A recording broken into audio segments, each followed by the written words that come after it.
To call the City of Columbia Planning Commission meeting for August 10th into session. Welcome Planning Commission members, staff, and guests. Multiple staff members are here today to ensure that the meeting runs smoothly and all applicants and members of the public are able to participate in the meeting at the appropriate times. If you're here today and would like to speak about a case, please provide your name clearly into the microphone, and please be sure to sign in either at the back of the room or at the podium for documentation purposes.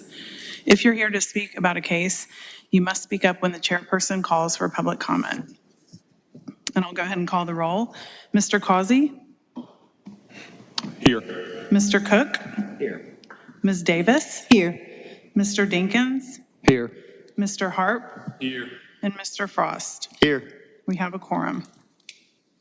Great. I'll give a brief meeting of the overview of the meeting, brief review of the meeting format. Applicants with requests before the Planning Commission are allotted a presentation time of 10 minutes. This time should include, but is not limited to, an overview of the project, the case history, and any pertinent meetings held regarding the request. This time also includes all persons presenting information on behalf of the applicant, such as attorneys, engineers, and architects. This time limit does not include any questions asked by the Planning Commission or staff regarding the requests.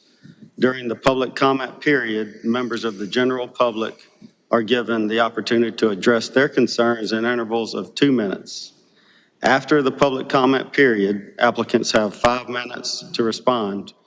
Once the Planning Commission begins deliberations, no additional comments will be permitted by the applicant or the public. The administrator has a timer and will make presenters aware of when their time has expired. The Planning Commission reserves the right to amend these procedures on a case-by-case basis. Are there any changes to the agenda?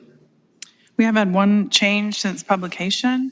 Case number 6, which is on the regular agenda, a zoning map amendment ZMA-2023-0014 for 2401 Gadsden, 701 Chester, and the property next to 701 Chester has been deferred by the applicant. And other than that, the agenda stands. Thank you. The Planning Commission uses the consent agenda to approve non-controversial or routine matters by a single motion and vote. Examples of such items include approval of site plans, annexations, and street names. If a member of the Planning Commission or the general public wants to discuss an item on the consent agenda, you must speak up after the consent agenda is read. Then that item is removed from the consent agenda and considered during the regular meeting. The Planning Commission then approves the remaining consent agenda items.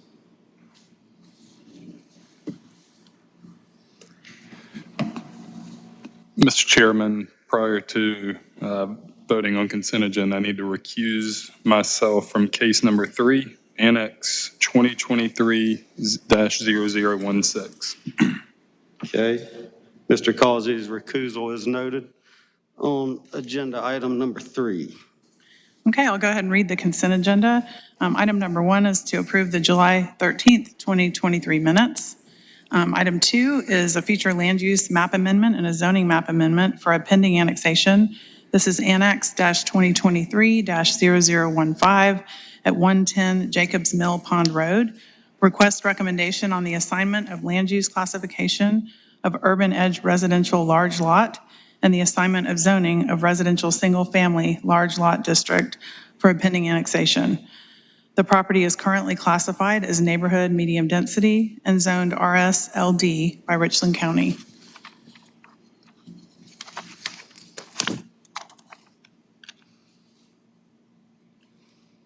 Is anyone here from the public that would like to speak about the 110 Jacobs Mill Pond Road? If so, we will pull that one off the consent agenda and put it on the regular meeting agenda.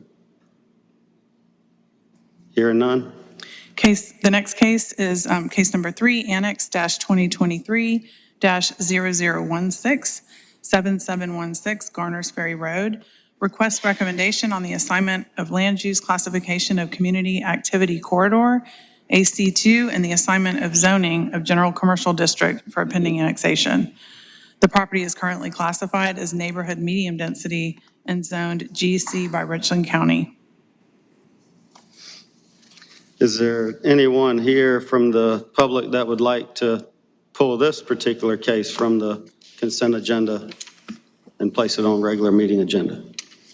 No one here to speak about that one? Hearing none, we're good to Okay. move. Case 4 is Annex -2023-0017, 5706 and 5710 Fairfield Road, 602 Oakland Avenue, 721 and 731 Prescott Road, and the property next to 809 and next to 815 Woodside Avenue. Request recommendation on the assignment of land use classifications of Community Activity Corridor, AC2, and Urban Edge Residential Small Lot, and the assignment of zoning of General Commercial District and Mixed Use District, MU1, for a pending annexation. The property is currently classified as mixed residential high density in a community activity center and a priority investment area, and zoned general commercial and residential single family medium density by Richland County. Thank you. Is there anyone here that would like to speak about the case at Fairfield Road, Oakland, Prescott, and Woodside Avenue?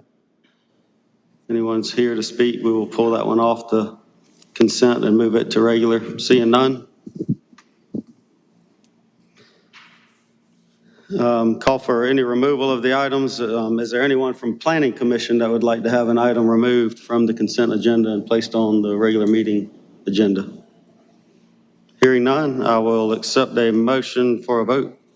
I'll make a motion. I move to approve the consent agenda, including the July 13, 2023 minutes and items number 2, 3, and 4 with any staff recommendations. All right, got a motion to approve the consent agenda as read. Can I get a second? Second. Got a motion and a second. All in favor signify by saying aye. Aye. Any opposed, no? The ayes have it. The motion is approved.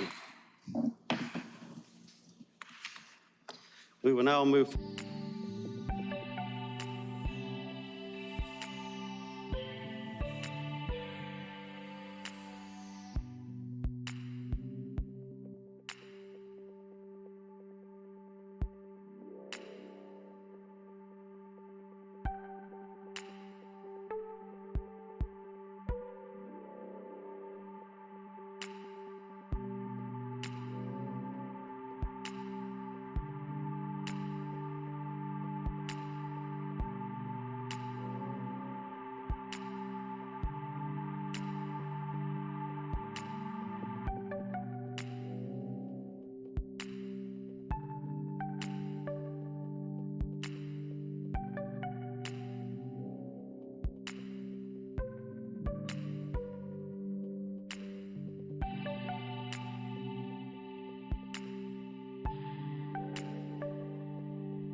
some other means in and out. Where does that go, that emergency exit? That comes back to Trinity Drive.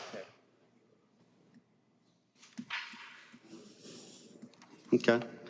I think David does have two items that we'd like to discuss based off of the comments from staff as well. Okay, sure. My name's David Brandes with E.L. Robinson Engineering. Two things we wanted to discuss. We wanted to point out that in the agenda, it mentioned 193. Jonathan correctly mentioned it was 210, and in the write-up is 210, so we didn't want to make sure we noted that difference. Two items in the comments we wanted to make sure we were clarified. First one, the fire rating of walls less than 5 feet. I'm on page 1 of 2. We would like to make sure that it's recognized that the code requires a 10-foot separation between buildings. We have some zero lot lines on the sides, but we don't have any buildings closer than 10 feet. So if amenable to everyone, we'd like to add to that fire rating of walls less than 5 feet to the property lines shall have the required fire separation of 10 feet. The reason we would ask that, we don't really want to move the property lines from what you're seeing today because we don't want to have to come back. And if working with the building official, if he does require us to move that property line, which we have space to do, we wouldn't want to have to come back to Planning Commission. Any questions on that comment?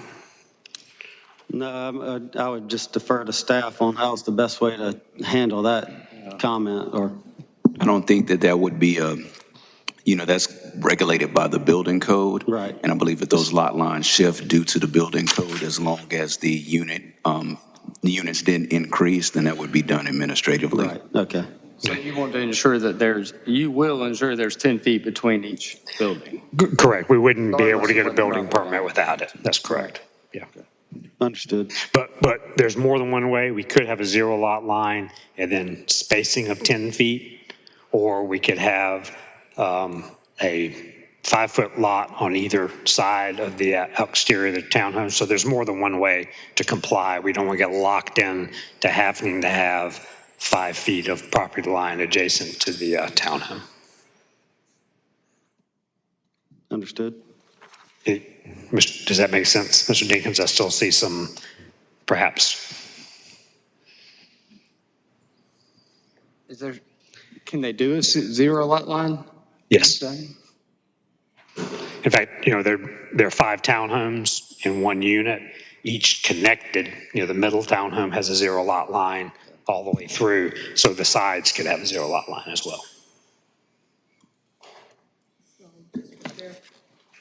I'm sorry, just for clarification, so if I have 5 townhomes together and the next building over, then would be only 5 feet apart? It from the would be next building? required by fire code to be 10 feet. Okay, And all exterior walls have to be from building to building at least 10 feet apart. okay. In our case, we're 20 feet apart, but the code requires a minimum of 10. Okay, thank you. The second question we'd like to talk about is under the street divisions. We have some parallel parking spaces in the lower portion of the project up against Trinity. They're the interior roads. We'd like, instead of remove parallel parking spaces are located in the road right away, we'd like to add a sentence to that saying, if required by street division during full plan production, or full plan approval. It's really difficult for us to take a parallel parking space and put it outside the right of way. Our width of our road is 28 feet, and then we have to the 25-foot right-of-way space. And if we put the parallel space outside of that, we're then going to have some dead asphalt between it, and we're worried that people will end up head-in parking.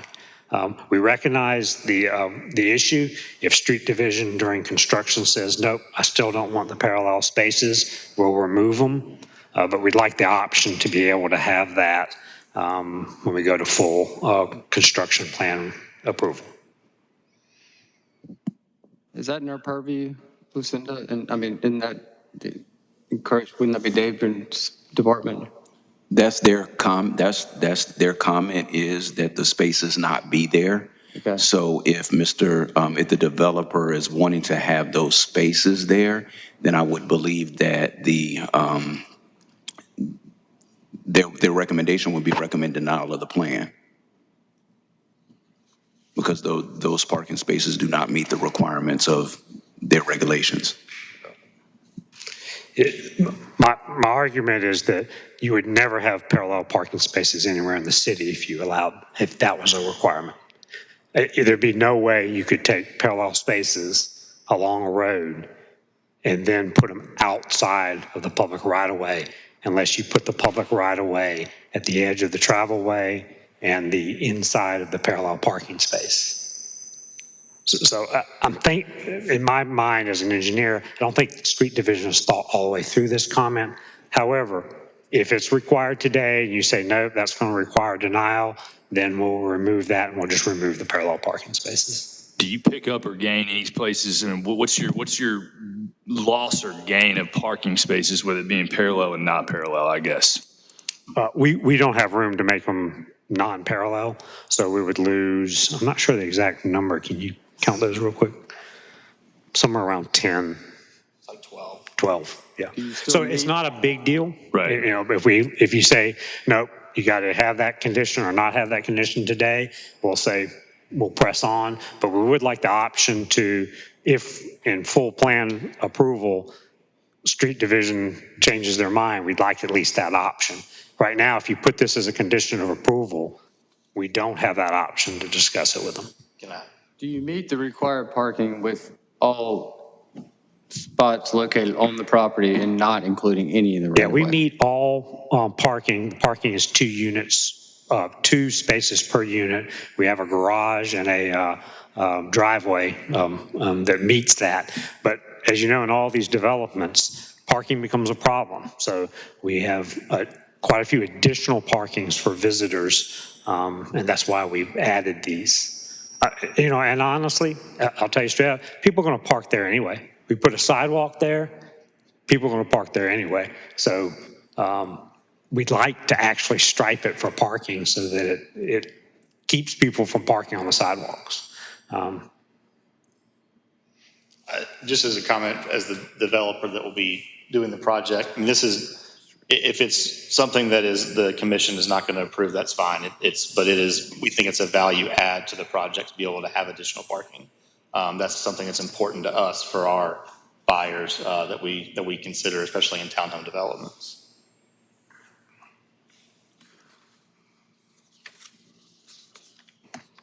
So you're comfortable with a recommendation that all parking must be contained on the private property? If that's what it is, that, you know, we'll live with that. Yes.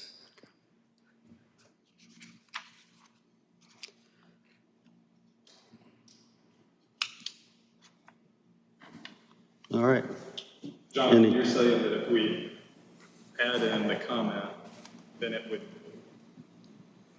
be against what was recommended by staff, or it would make Right. it. Staff recommended approval based upon the comments that were provided, based upon meeting the ordinance requirements, and the plan didn't meet the ordinance requirements for those parallel parking spaces, so staff recommended that those not be there. The other thing is that, you know, if the applicant is wanting to have the extra parking, which they do have some extra parking, you know, they don't have to be parallel spaces. They may be able to reconfigure their plan in order to put in 90-degree parking, but they may end up losing units, but that is an option. Sure. Yeah. I think at this point, we'd lose the spaces. Yeah, I mean, at this stage, the spaces aren't required. You know, I understand it's probably nice to have for selling units and that sort of thing, but I think for my purposes, I would likely not go against what staff has recommended as comments on the plan that at the end of the day, the staff needs to approve as well. That's fine, we appreciate it. Any other questions regarding the site plan or? Are we good on the 5 foot? Are we, I know we talked about parking, but the previous comment. I think that's outside. Okay. All right. Yeah. Deal with that. Anybody else have any further questions for the applicant? Hearing none. Thank you. Thank you.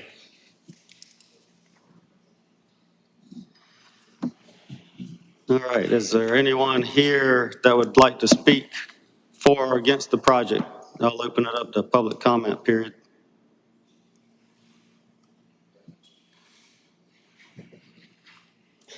Yes, sir. Please state your full name and address for the record, please. And you'll have 2 minutes to speak. My name is Franklin Dubose. I live on Sunview Drive, which is in one neighborhood away from this proposed neighborhood project. And we've been to a presentation by members of the development group, and we had the impression it was going to be primarily housing for the area. But today I get the impression with the general commercial, it could be used for something other than housing. Is that true, or am I misinterpreting it? Are you speaking of the same case? Because what they're presenting is all housing. It is? Yes, sir. No, Okay. no general commercial. It's all Okay. residential housing, right? Yeah. Well, the only thing I would like for the Planning Commission to consider is that we need additional turn lanes on the road that runs from Leesburg to Garner's Ferry, adjacent on the, I guess that would be the northwest side of this property. There's a road called Greenview Yes, and sir. also Caroline. And Caroline runs right next to Walmart. That's on one side of this development, and the other Greenview is on the right-hand side, which runs parallel, well, between Leesburg Road and Garner's Ferry. That area has two-lane roads, and they intersect with Garner's Ferry, which is a heavily traveled road. The one on Greenview does not have a right turn only lane. It does have a left turn lane. But with additional traffic coming out of this development, with 300 homes in that area, or whatever the figure is going to be, times 300 cars per day, 2 trips per day, the road can't currently handle that load, I don't think. It needs to be improved upon to provide the turning lane on the Garner's Ferry to come towards Columbia. The roadway itself is just not in very good shape. It'd be nice if that road were 3 lanes with a turning lane in the middle, so residents and occupants of that area could get into their parking lot or their driveways without fear of someone running into the rear of them. So please keep that in the mind of the planning department. Don't overbill if the roads can't handle it. And don't wait until it's already completed to start doing the road improvement. So it needs to be in the planning up front. All right, thank you, sir. Thank you, sir. All right, yes, sir.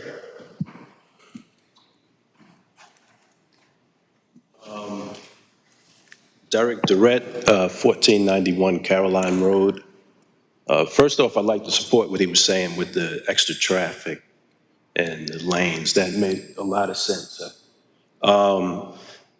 My question is, has anyone considered like the ecological effect this is going to have on the neighborhood? Because you're tearing down a lot of woods. There's like family of deer. There's foxes, who knows what's living in there. There's all types of animals, insects. If you clear that out, where are they gonna go? Except into people who already live in the neighborhood, in their backyards, in their homes. Has anyone considered that? That would be something we'd have to defer to the applicant, but they're meeting standard guidelines for this type of development to have green space and those sorts of open spaces still available within the development. So I'm not sure what that means. Like, once they tear down the woods and I get more rats and things like that, there's nothing I can do about that. I It's don't have an answer for you on that one. does it have any bearing on the planning of this development? Sure. Staff. I mean, has it been considered, like, the effect it's going to have on the neighborhood? I don't know, I'm late, I'm sorry. Can you speak to the development the- criteria? Yeah, there are requirements for open space, so not all of the land will be developed as housing. Some of the area will be preserved, like some of the trees. Okay. And there'll be some walking trails through there, so some of the area will be preserved, so the entire 25 acres won't be developed as housing. About how much percentage? I believe it's about, it's a lot. From the applicant, do y'all know your green space count? It's 25% open space. They're looking at about, it says 6.3 acres of open space. Okay. 6.3, what Well- percentage is that? I don't know how much the. 25 acres. Yeah, so 25% is required, and they're preserving about 40%, looks like. Okay. So they're meeting the minimum requirements for the land development. All right, thank you. Thank you. So traffic study required? There was, and it was done. There is a traffic impact study that was completed for this project. And that should have, It indicated Recommended. no off-site improvements. okay. I don't know that it went all the way to Garner's Ferry for the study area, but it might not have been required to go that If it far. meets the DOT requirements in the cities, then I don't Right. know what else. All right, is there anyone else here from the general public that would like to speak for or against the project? Seeing none, we'll give the applicant you're good, applicant's good. Okay. We'll close the public comment period.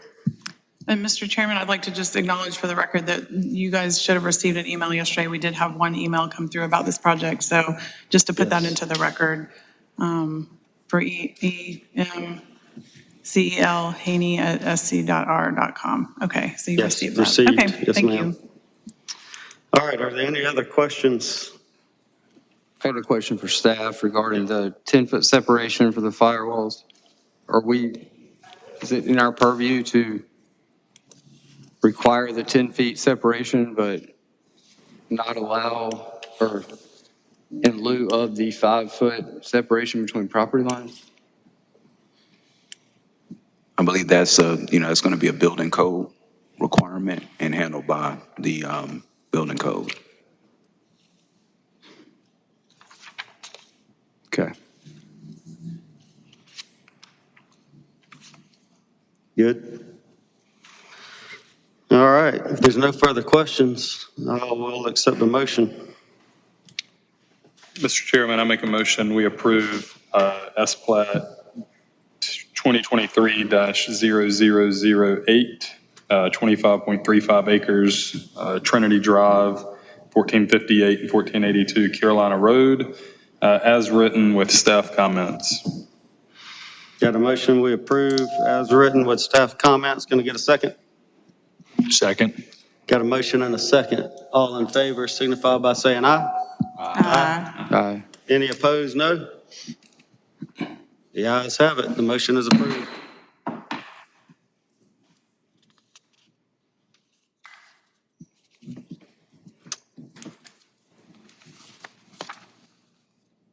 And since case number 6 was deferred, the last case on the agenda this evening is the zoning text amendment, which is TA-2023-0004. Request to amend the Unified Development Ordinance, Chapter 17, Article 4, use regulations to add additional uses to the permitted use table for the employment campus zoning district. And we don't have slides for this because it's, just the use table in the ordinance, but Right. I believe you have that in your packet. All right. Does anybody from the city need to present anything? I don't think so, but Only if you guys have questions. are there any questions regarding this case for staff? Hearing none, I will entertain a motion.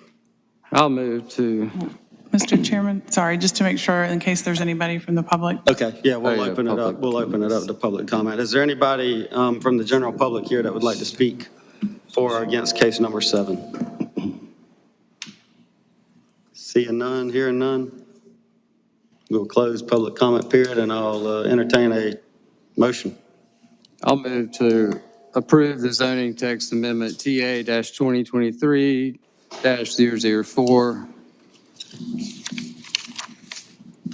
to amend the Unified Development Ordinance, Chapter 17, Article 4, use regulations to add additional use to the permitted use table for the EC zoning district.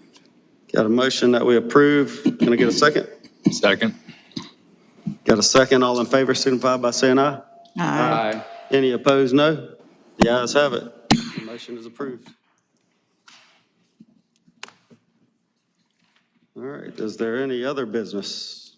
The only thing I just wanted to mention is if, I sent y'all an email about the Richland County planning opportunity for next Friday. If anybody wants to go, if you could just let me know so that I could let them know who's coming. So, I know that I cannot attend that particular day.